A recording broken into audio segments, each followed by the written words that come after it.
এই ভিডিওতে আমি দেখাবো ফটোশপে স্ট্রোক কিভাবে কাজ করে।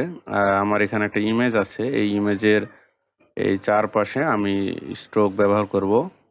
তো এটা করার জন্য আমাকে প্রথমে যেটা করতে হবে, যে লেয়ারে এই ইমেজটা আছে সেই লেয়ারে আমার মাউসটা রাখতে হবে। রেখে এই ফাঁকা অংশে হয় ডাবল ক্লিক করতে হবে দুইটা, তাহলে এই স্ট্রোক অপশন আসবে, অথবা এই ফাঁকা অংশে মাউসের রাইট ক্লিক করে দেন ব্লেন্ডিং অপশন।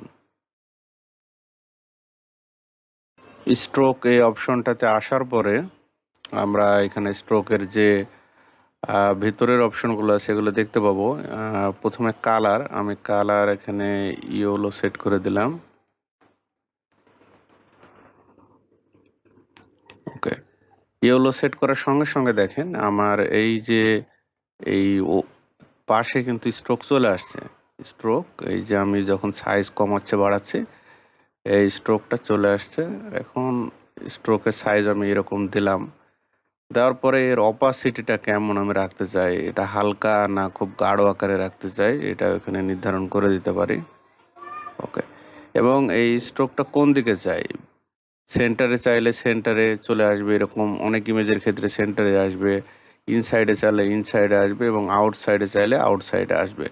এবং ব্লেন্ডিং মোড, বিভিন্ন ব্লেন্ডিং মোড আছে। এই যে বিভিন্ন ব্লেন্ডিং মোড, এই যে মোডগুলো কিন্তু চেঞ্জ হয়ে যাচ্ছে। আরেকটা যে কাজ করা যায় সেটা হলো এর যে ফিল কালার, এটা গ্রেডিয়েন্স হবে। গ্রেডিয়েন্স হলে কিন্তু আমরা গ্রেডিয়েন্স এখানে দিয়ে দিতে পারি, যে কীরকম গ্রেডিয়েন্স চাই সেই গ্রেডিয়েন্স কিন্তু এখানে আমরা দিতে পারি, অথবা নিজেরাও কিন্তু গ্রেডিয়েন্স তৈরি করতে পারি। দেখেন এখানে সুন্দর একটা গ্রেডিয়েন্স চলে আসছে। ওকে, দেন গ্রেডিয়েন্সটা কোন দিকে হবে এটা আমরা নির্ধারণ করতে পারি।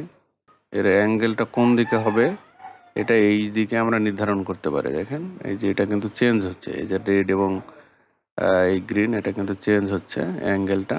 তো ভিডিওটি দেখার জন্য ধন্যবাদ। ভিডিওটি ভালো লাগলে একটা লাইক দেবেন, চ্যানেলটি সাবস্ক্রাইব করে রাখবেন এরকম নতুন নতুন ভিডিও পেতে।